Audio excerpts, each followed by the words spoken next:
हरे कृष्णा। तो आज हम ये सवाल लेने वाले हैं कि भगवान श्री कृष्ण की मृत्यु भला कैसे हुई। पर भगवान की मृत्यु हो सकती है क्या? हमारी आपकी हो सकती है, लेकिन क्या भगवान की भी मृत्यु होती है? तो कई बार लोगों को ये कंफ्यूजन रहती है कि जिस व्यक्ति को आप भगवान मान रहे हैं, भला भगवान की मृत्यु होगी तो भला भगवान कैसे हो सकता है ऐसा व्यक्ति। तो आज हम इसके ऊपर चर्चा करने वाले हैं कि क्या भगवान की मृत्यु होती है या नहीं। लेकिन क्या होता है, कभी कभी देश का प्रेसिडेंट या प्राइम मिनिस्टर वो जेल जाता है और जेल जा करके देखता है कि किस कैदी की सजा कम करानी है। जेलर से मिलता है, जेलर से पूछता है किसका स्वभाव अच्छा है, किसका बिहेवियर अच्छा है।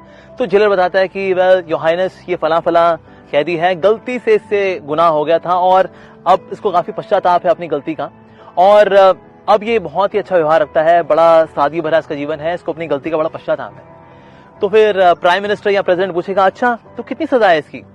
तो जेलर बताता है, वेल योर हाइनेस, इसकी जो सजा है वो तो 14 साल की है, कैद बा मुशक्कत। अच्छा ठीक है, इसकी सजा फिर ऐसा करो 6 महीना कर दो, अगर इसमें सुधार आ गया तो 6 महीने की सजा कर दो और फिर इसको छोड़ देना। तो इस प्रकार से प्राइम मिनिस्टर का या प्रेसिडेंट का तिहाड़ जेल में जा करके मिलना और वहां पर लोगों की सजा कम कराना, ये उसकी बड़ी स्पेशल पोजीशन है। लेकिन जो लोग प्राइम मिनिस्टर की या प्रेसिडेंट की उस स्पेशल पोजीशन को नहीं जानते, वही जानते हैं अरे भाई अपन लोग 420 थे इसलिए हम लोग तो जेल में आए। ये प्राइम मिनिस्टर जो है ना, ये प्रेसिडेंट जो है, ये भी 420 ही है इसलिए तो जेल में आया। अरे भाई जो जेल में आता है ना वो 420 ही होता है, तो ये प्रेसिडेंट है ना, ये भी 420 है। इसी प्रकार से क्योंकि हम लोग अगर अपने कर्मों को भोग रहे हैं और यहाँ जन्म मृत्यु के चक्कर में हैं, तो जब भगवान यहाँ पर लीला करने के लिए आते हैं तो हमको लगता है अरे ये भी ना हमारे जैसे ही है, इनका भी जन्म होता है, ये भी बड़े होते हैं, इनकी शादी होती है, इनकी मृत्यु होती है, तो ना वो सेम ही है, जैसे हमारा केस है ना वैसे ही इनका भी केस है, भगवान का केस हमारे जैसा ही है। तो उसी प्रकार से भगवान की जो दिव्य लीला है, जो लोग उनको नहीं समझ पाते तो वो अपने आप से इक्वेट कर लेते हैं। जिस तरह से जो कैदी है जो कि जेल के अंदर है, वो ये मान बैठते हैं कि ये प्रेसिडेंट है ना, ये तो हमारे जैसा है, ये भी 420 है, हम भी 420 है, इसलिए तो जेल में आए हम लोग। लेकिन प्रेसिडेंट का जेल में आना और हमारा जेल में आना, दोनों के कारण अलग अलग है। उसी प्रकार से हमारा संसार में जन्म लेना और भगवान श्री कृष्ण का यहाँ पर आकर के लीला करना और लीला के माध्यम से हमको आकर्षित करना, हमारे पाप कर्मों को काटना और हमारे जीवन में आनंद भरना, ये भगवान का वास्तव में असली कार्य है। लेकिन जो इस बात को नहीं समझ पाते वो कहते हैं अरे पता नहीं, देखो भगवान की मृत्यु हुई। ये जो कई लीलाएं हैं जो कि एक सामान्य व्यक्ति जिसमें भक्ति भावना नहीं है वो क्यों कंफ्यूज हो जाता है। रीजन बीइंग, जो व्यक्ति भगवान से द्वेष करता है, जो भगवान से जो दूर रहता है, एक स्वार्थी जीवन बिताता है, एक मटेरियलिस्टिक लाइफ बिताता है, एक ऐसा व्यक्ति जो है उसके अंदर ये विजन नहीं होता, ये सोच नहीं होती, ये चेतना नहीं होती कि वो भगवान को समझ सके, और ईर्ष्या की वजह से वो भगवान से और दूर चला जाता है। तो ऐसे लोग जो कि भगवान से दूर जाना चाहते हैं तो भगवान उनकी इच्छा पूरी करते हैं, इसलिए भगवान ये विशेष लीला करते हैं। इसको बोलते हैं असुर मोहन लीला, यानी कि असुरों को मोहित करने की लीला है। उसी प्रकार से भगवान श्री कृष्ण ने ये लीला भी की। तो प्रभास क्षेत्र में भगवान है, ऐसे एक पेड़ के नीचे भगवान बैठे हुए हैं और उन्होंने अपनी एक टांग के ऊपर दूसरी टांग रखी हुई है, और फिर जरा नाम का एक शिकारी आता है, वो तीर मारता है और फिर भगवान का वध हो जाता है इस प्रकार से। लेकिन ये बात समझने की ये है कि 11th कैंटो के 31st चैप्टर, जो कि आखिरी चैप्टर है इस पूरे ग्रंथ का, इस 11th कैंटो का, उसमें पूरा डिटेल डिस्क्रिप्शन आता है कि भगवान किस प्रकार से अप्रकट हुए। जब जरा आया तो जरा ने जब देखा मैंने तीर किसको मारा, अरे मैंने भगवान को मार दिया। लेकिन कोई श्लोक नहीं आता कि उन्होंने तीर निकाला, क्योंकि भगवान को तीर लगा ही नहीं था वास्तव में। उसने बस ये देखा मैंने तीर भगवान की ओर चलाया है, लेकिन भगवान को तीर लगा ही नहीं। और उसके बाद भगवान ने जरा को, उस शिकारी को एज इट इज अपने धाम भेज दिया, सशरीर भेज दिया उन्हीं भगवान श्री कृष्ण ने। तो ये वही भगवान है जो कि सशरीर किसी को धाम भेज सकते हैं। ये वही भगवान है जो कि कालिया नाम का बहुत ही विषैला जब सांप आ गया था यमुना के अंदर, तो वहां पर उस विषैले सांप को ध्वस्त करने वाले हैं, उसको डिटॉक्सिफाई करने वाले हैं, सारा जहर निकालने वाले हैं, उसको पवित्र करने वाले हैं। वो भगवान क्या तीर खा करके अपना शरीर छोड़ देंगे? ये वही भगवान है जिन्होंने की परीक्षित महाराज की, उनकी मां के गर्भ में रक्षा की थी, किससे? ब्रह्मास्त्र से। क्या ये तीर ब्रह्मास्त्र से ज्यादा शक्तिशाली हो गया क्या? Of course not. जब बाणासुर नाम का राक्षस था, जो व्यक्ति था, उसने शिवजी की उपासना की और शिवजी को अपनी सेना में शामिल किया कि आप भगवान श्री कृष्ण से मेरे साथ मिलकर के आप उनसे युद्ध करिए। तो भगवान ने शिवजी को भी युद्ध में हरा दिया। वो शिवजी जो कि यमराज के भी ऊपर है, यानी मृत्यु है, वो महाकाल है, जब उनको भगवान डिफीट कर सकते हैं तो क्या वो तीर खा करके शरीर छोड़ देंगे?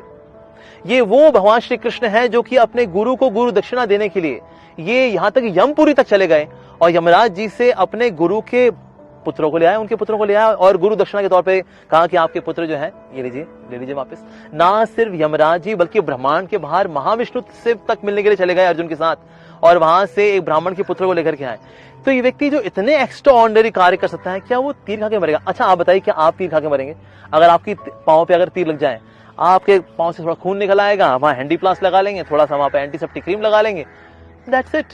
इवन हम लोग भी तीर खा के नहीं मरेंगे, तो भला भगवान कैसे मर सकते हैं? तो भगवान एक विशिष्ट लीला करते हैं, और भगवान अपने जाने से पहले जो है यदुवंशियों को भी वापस अपने धाम बुला लिया। तो उसमें 560 मिलियन यदुवंशी थे जो कि आपस में लड़े। जहां पर 560 मिलियन लोग आपस में लड़ करके मरेंगे, वहां पर तो खून की नदियां बह जाएंगी। जहां खून की नदी बह रही होगी वहां हिरण घूमेगा, वहां शिकारी आएगा? Of course not. लेकिन ये भगवान की लीला है वास्तव में, जहां पर 560 मिलियंस जो यदुवंशी है उनका आपस में संहार हुआ है लड़ करके, वहां पर जबकि ऐसा कुछ हुआ ही नहीं, वहां कोई खून की नदी नहीं है, कुछ भी नहीं है, क्योंकि भगवान जो है इस प्रकार की लीलाएं करते हैं, दिव्य लीला करते हैं। और इसीलिए श्रीमद् भागवतम के 11वें स्कंद के अंदर ये जो लास्ट अध्याय है, जिसमें कि भगवान श्री कृष्ण का लीला समाप्त करना बताया गया है, इसके अंदर आता है कि भगवान अप्रकट हुए हैं तो he disappeared just like the flash of light. जैसे आकाश में रोशनी चमचमाती है अगर, और उसके बाद फिर वो गायब हो जाती है, उसी प्रकार से भगवान प्रकट हुआ और अप्रकट हो गए देखते ही देखते। और फिर भगवान जब धाम गए, साथियों के भक्त भी वापस धाम चले गए, लीला करने के लिए यहाँ पर आए थे, हमारा उद्धार करने के लिए आए थे, हमको पवित्र करने के लिए आए थे। लेकिन जो कम समझदार लोग हैं उनको लगता है अरे देखो भगवान श्री कृष्ण के साथ भी ऐसा हो गया, ओहो बड़े दुख की बात है। तो हमारे जो प्रभु हैं बड़े लीलामय हैं। भगवान चाहते तो बड़े सादे तरीके से जा सकते थे, लेकिन लीला करते हैं भगवान, because the Lord is so dynamic. भगवान लीलाओं से भरे हुए हैं। तो जो उनके भक्त हैं उनकी इन लीलाओं को सुन करके, उनके बारे में श्रवण करके और उसमें आत्मनिवेशन करके बहुत ही relish करते हैं कि भगवान हमारे ठाकुर जी कितने ज्यादा अद्भुत हैं, आश्चर्यचकित कर देने वाले हैं। लेकिन जो असुरी प्रवृत्ति वाले हैं, जो भगवान से द्वेष करने वाले हैं, ईर्ष्या करने वाले हैं, भक्ति भावना दिल में ना रखने वाले लोग हैं, उनके लिए है असुर मोहन लीला कर। देखो जी भगवान जी की भी मृत्यु हुई थी, वो तीर खा के हुई थी। वेल अगर आप डिटेल में पढ़ना चाहते हैं तो प्लीज आप पढ़िए शास्त्र श्रीमद् भागवतम का 11th कैंटो, उसका 31st चैप्टर है, उसमें डिटेल डिस्क्रिप्शन है कि भगवान श्री कृष्ण किस प्रकार से अप्रकट हुए हैं। और जब हम शास्त्रों के आधार पर अपना ज्ञान लेंगे तो हम भगवान की दिव्यता को समझ पाएंगे वास्तव में। तो इस प्रकार से भगवान श्री कृष्ण की जो दिव्य लीला है, जिसको कि असुर मोहन लीला बोला जाता है फॉर द नॉन बिलीवर्स और द एथियस्ट और दोज हु आर एग्नोस्टिक्स, पर जो डिवोटीज हैं वो इसको relish करते हैं। तो भगवान की जो लीलाएं हैं वो अचिंत्य हैं, लेकिन भगवान की लीलाओं को हमने अगर दिमाग से समझना चाहेंगे तो नहीं समझ पाएंगे। बिकॉज हमारे ब्रेन में क्या है, left hemisphere and right hemisphere. On left side nothing is right, on right side nothing is left. तो ऐसे 1.5 किलो के फलूदे से जिसको दिमाग बोलते हैं, भला आप कैसे भगवान की लीलाओं को समझ सकते हैं? तो भगवान की लीलाएं जो है हृदय में प्रकाशित होती हैं, जब श्रद्धा भावना होती है, भक्ति की भावना होती है, तो भगवान ये दिव्य ज्ञान हमारे हृदय में प्रकाशित करते हैं। तो इसलिए भगवान का वध नहीं हुआ, भगवान की कोई मृत्यु नहीं हुई, भगवान अजर है, अमर है और हमेशा नित्य यौवन है भगवान वास्तव में। और शास्त्र में इसीलिए उनका कोई बूढ़ी तस्वीर नहीं आती। जैसे भगवान श्री कृष्ण जब गीता बोली उस समय वो 125 ईयर्स के हैं, पर क्या उनकी दाढ़ी है और ग्लाइकोडिन पीते पीते गीता बोल रहे हैं? Of course not. He's still young, handsome, dashing. Reason being भगवान के ऊपर किसी प्रकार का जन्म मृत्यु बुढ़ापा बीमारी का कोई प्रभाव नहीं पड़ता।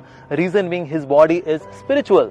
नमामीश्वरम सच्चिदानंद रूपम, उनका रूप जो है वो सच्चिदानंद रूप है, जिसमें ना जन्म है, ना मृत्यु है, ना बुढ़ापा है, ना बीमारी है। तो इसलिए अगर उनकी दिव्यता को हम समझ जाएंगे तो हम कभी भ्रमित नहीं होंगे। और इसीलिए भगवान गीता के अंदर कह रहे हैं जन्म कर्म च में दिव्य, मेरा जन्म और मेरे कर्म दोनों ही दिव्य हैं। और जो इस बात को समझ लेता है वो शरीर त्यागने के बाद मेरे धाम को आता है वापस, और वापस उसका संसार में जन्म नहीं होता। तो इस प्रकार से भगवान की दिव्य लीला है संसार में अपनी लीला समाप्त करने की। ये भी अपने आप में बड़ी दिव्य लीला है, और इसको दिव्य मानते हुए अगर हम इसको समझेंगे तो निश्चित रूप से हमारी भगवान में और अधिक श्रद्धा बढ़ेगी। Thank you very much for watching. Hare Krishna.